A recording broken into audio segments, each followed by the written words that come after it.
Charlie Munger spent his life making people rich, and his most repeated piece of advice was almost blunt enough to be rude. Get your hands on the first $100,000, he said, and after that, you can ease off the gas. He was speaking entirely literally. There is a precise mathematical line in your finances where the roles of wealth flip, and the market quietly becomes a bigger earner than you are. The opening chapter of your financial life operates on pure physical friction. You are the engine. Every dollar of progress relies entirely on your own labor and willpower.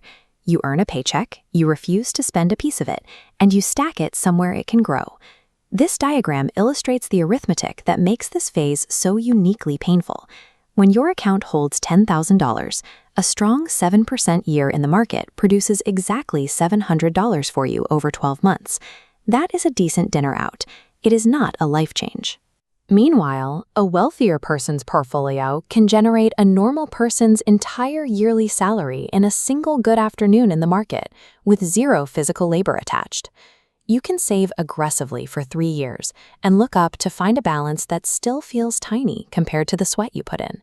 Because the opening chapter has almost no visible reward, new investors frequently conclude the system is rigged and walk away.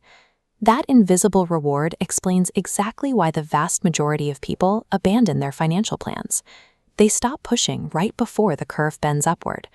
The grueling discipline required to start building wealth is not the strategy you use forever. It is simply the toll you pay to cross a hidden threshold where your money clocks in and takes over the heavy lifting. Surviving this brutal opening stretch does not require being smarter or getting lucky on a stock pick. You only need to trust the math, automate your savings, and stay in the seat until the second phase arrives. Getting across the line comes down to 2 numbers fighting each other. The first is your human capital, the money you carve out of your paycheck. The second is your financial capital, the money your existing investments earn entirely on their own. This graph charts both forces. Human contribution wins early, but hits a ceiling. You can only save so much salary. Investment returns act differently, curving upward endlessly. The exact moment returns overtake contributions is your crossover point.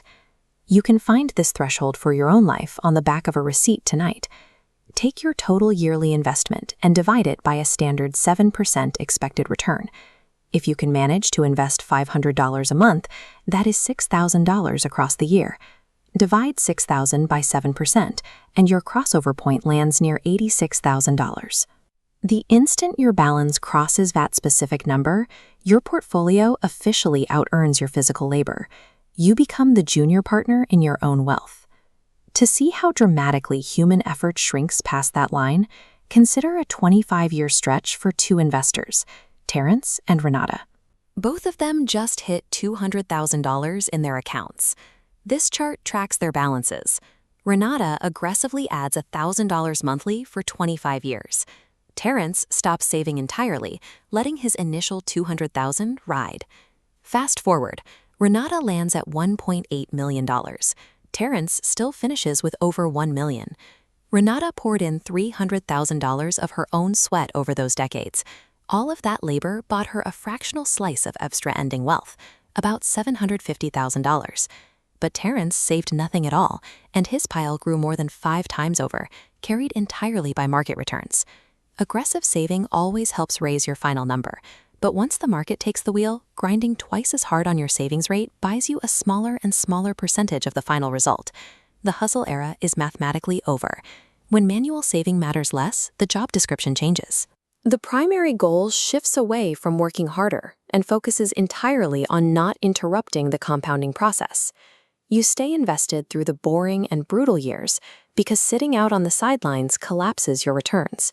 And you ensure your lifestyle expenses do not swell to consume your new wealth, which would force your crossover point even higher out of reach. This breakdown shows why crossing the threshold requires ownership, not just hoarding cash.